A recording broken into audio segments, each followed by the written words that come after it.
Hello, thanks for watching. Subscribe down below if you're enjoying, and this video is going to be very quick, taking you through how I did my Paragon warsuits and converted them up to look a bit more like a bodyguard for morvenn Vahl. You can see the final effect there. We're not going to go through the painting scheme in this video because it's just about the conversion pieces we've done. So the first thing I did before touching the models was make some custom scenic bases using the Green Stuff World temple roller, so it really ties it in with the rest of my sister's army and really looks effective. Then I've taken some blue stuff from Green Stuff World and made a two-part mould of the shield piece that morvenn Vahl's heavy bolter goes into. I'm not going to go through how to do these moulds today. I've got another video for that and I'll link that down below so you can check that out. But it is quite quick and simple to do. Tip is do this the night before you're going to do the conversion work on these bodyguards so it's got time to dry and you can get straight on to using the pieces and cracking on the conversion. You can see here I put the legs together the night before and just started the torso. And then when I'm coming to the actual conversion work, you've got the pieces dry that you need. So the only bit of real alteration you're doing to the models is just around the tabard that goes onto the crotch armour and around the melter gun. So just cut that tabard off, keeping the armour panel intact because we're going to run the skirts that go around the waist around this.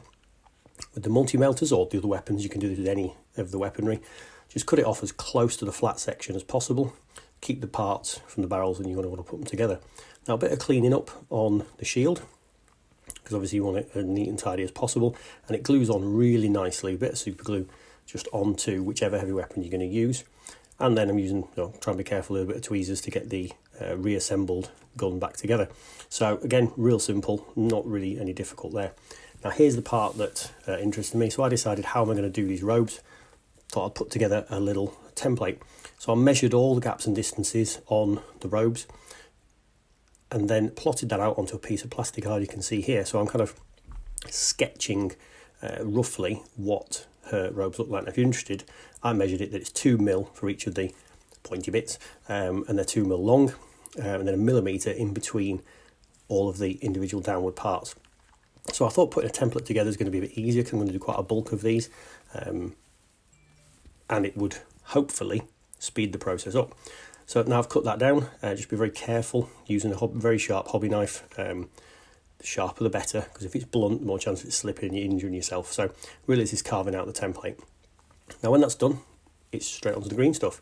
Now this green stuff here has been sat for about 50 minutes before I've used it. So I've mixed it, let it to set and start to cure itself. If you do this with fresh green stuff, it will stick. It's a nightmare. I tried it. If you've watched my Sisters of Vahl ramble about the new book, the first warsuit I did this in the background is nowhere near as crisp and clean as this one, so I ripped all the green stuff off, started again and left it a lot longer because it's a lot better. I'm also this time, if you've watched my green stuff videos before, I tend to put something down on the surface to stop it picking texture up from the surface on. I tend to put some parchment paper down. I've not done that this time because I actually want a little bit of texture coming from that surface onto these cloths and robes, and I was hoping it would pick a little bit of texture up and make it look nice. So put this little template that I've taken and I've made down onto that thin green stuff that I've spread out just to about 1.5 mm onto there. Now using just sculpting tools here, be really careful not to pull. You're looking at making sure you get a clean cut right the way through so that if you pull you'll distort it underneath. And then this is the fiddly bit, and the bit where I went wrong the first tester is, again, you want to make sure you're cutting right through the green stuff so that you're not pulling, because if you pull the green stuff it will distort through, and again if the green stuff is fresh and sticky it'll stick to your knife and it will pull and distort these fins, I suppose you would call them. So clean as possible. Now when you've sliced it all out, lift it up. Now if you notice here, the actual thin sort of 1mm downward strips I haven't taken out yet, because you want to lift it off and then just stab the end and then we can lift this out. So you already cut through all these pieces and now it's just a case of lifting them out as delicately as possible.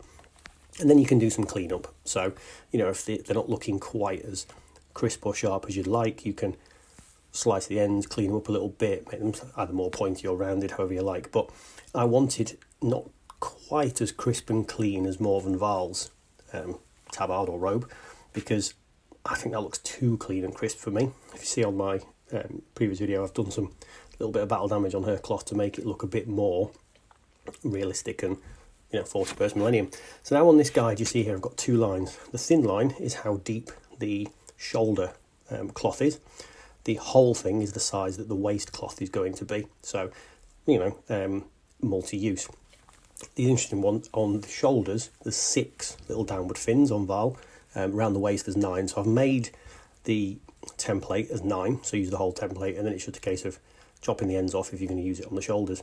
Now, one thing I did find, it probably might be worth doing it only with 5 if you're not used to manipulating green stuff, because there's a lot of fiddling, bending, sticking it in, and I think if I wasn't used to using green stuff a lot, I'd probably do it with 5, because then it would be a bit clean and you wouldn't have to put so many folds in the cloth. So now what I did is I took it to the centre, pushed it on, just squished the green stuff a little bit underneath so it sort of stuck, and then went to either end, stuck it on. You can see there's quite a lot of overlap, and that's because, you know, you then got to put the natural folds into that cloth as much as possible. So now it's just play with the green stuff, poking in and out, try and make it look like it flows with the model, just with some tools. You can see it is, you know, relatively fiddly. So here I'm on to do the right hand side of the leg. I've already advanced through the model here, and I noticed it's a lot easier because the angles of that crotch piece and the angle around the back is just to take a little triangle off each corner, because it makes the folding of the green stuff cloth into the model a lot easier. And then when you're putting it on, look, play, I had it fall off a few times and mess about, but try and again make it look like natural folds of cloth. But again, like I said before, you might want to not do the 9 or the 6, depending if you're in the shoulder or the waist, because it would make the green stuff shorter and make you have to do less sort of folding of it. But again, by this point, with this right leg piece, this green stuff has probably been live for about an hour and a half. So you've still got plenty of time to play with it. You know, it's not something you have to worry about, and it is quite foldable. It's not really sticking to the tools at this point very much. A little bit of water on there too. You know, try and help if you wish, but play with it, put the folds on, keep going until you're happy. And I've left the ends, like I said before, a little bit ragged, but when it's set the following day, if you want to file it down, smooth it out, that kind of thing, you can do, as long as you're very careful and delicate. And I would recommend don't try and paint it for 48 hours, because this stuff cures properly 48 hours after, especially if you've seen with the Vaseline I've done. So there we go, back to the completed model. Hope that makes sense. Hope I've inspired somebody. Like, comment, subscribe, all that wonderful YouTube jazz, and hopefully I'll see you again on the next video.